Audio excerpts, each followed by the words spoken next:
एक गांव में एक बुजुर्ग आदमी की मौत हो गई। उसके बेटों, सगे संबंधी और गांव वालों ने मिलकर उसकी अंतिम यात्रा की तैयारी की।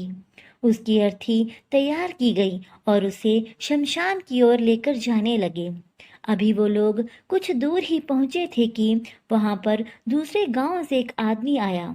उसने उस अर्थी को ले जा रहे 4 आदमियों में से एक का पैर पकड़ लिया और सबसे कहने लगा कि ये आदमी जो मर चुका है, उसको मैंने 30 लाख रुपए उधार दिए थे और जब तक मुझे मेरे पैसे वापस नहीं मिल जाते, मैं अर्थी को आगे नहीं जाने दूंगा। मृत व्यक्ति के बेटों ने उस आदमी से कहा कि पिताजी ने कभी इस कर्जे के बारे में हमसे जिक्र नहीं किया, इसलिए हम तो ये कर्जा नहीं देंगे। जब बेटों ने मना कर दिया तो उस मृत व्यक्ति के भाइयों ने कहा कि जब बेटे ही मना कर रहे हैं तो हम भी इस कर्जे की जिम्मेदारी नहीं लेंगे। शमशान यात्रा में शामिल कोई भी उस आदमी का 30 लाख का कर्जा देने के लिए तैयार नहीं हुआ। दूसरे गांव से आए उस आदमी ने अर्थी को आगे नहीं जाने दिया जब तक कि इस घटना की खबर घर की महिलाओं तक ना पहुंच गई। मरे हुए आदमी की एक बेटी भी थी। जब उस बेटी तक यह खबर पहुंची तो वो एक पल भी बिना सोचे अपने सारे गहने और कीमती वस्तुएं लेकर वहां पर पहुंच गई और उस आदमी को वह सारी चीजें देते हुए बोली, आप इन चीजों को बेचकर पैसे ले लीजिए। अगर कुछ कम पड़ेंगे तो वो भी मैं आपको धीरे धीरे लौटा दूंगी, लेकिन कृपया करके मेरे पिताजी की अंतिम यात्रा को मत रोकिए। ये देखकर सारे गांव वाले दंग रह गए।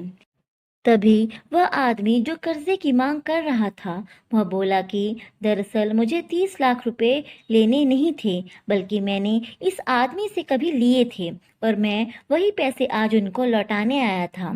लेकिन मुझे पता नहीं था कि इन पैसों का असली हकदार कौन है, इसलिए मैंने यह सारा नाटक किया। लेकिन अब मैं जान चुका हूँ कि मरे हुए आदमी का सच्चा हितैषी ना उसके बेटे हैं और ना ही उसके भाई, बल्कि उसकी बेटी ही उसकी सच्ची हितैषी है। इसलिए मैं यह सारे पैसे उसके हवाले करता हूँ और अपने कर्जे से मुक्त होता हूँ। इस घटना से बेटों के, भाइयों के और बाकी रिश्तेदारों के सर शर्म से झुक गए। दोस्तों, इसलिए भगवान से दुआ करना कि हर किसी को एक बेटी ज़रूर देना, क्योंकि बाकी सब तो माता पिता की दौलत को अपना समझते हैं, लेकिन बेटियां माँ बाप को ही अपनी दौलत समझती हैं। उम्मीद है आपको आज की कहानी से बहुत कुछ सीखने को मिला होगा। अगर कहानी पसंद आई हो तो वीडियो को लाइक करके कमेंट ज़रूर कीजिए।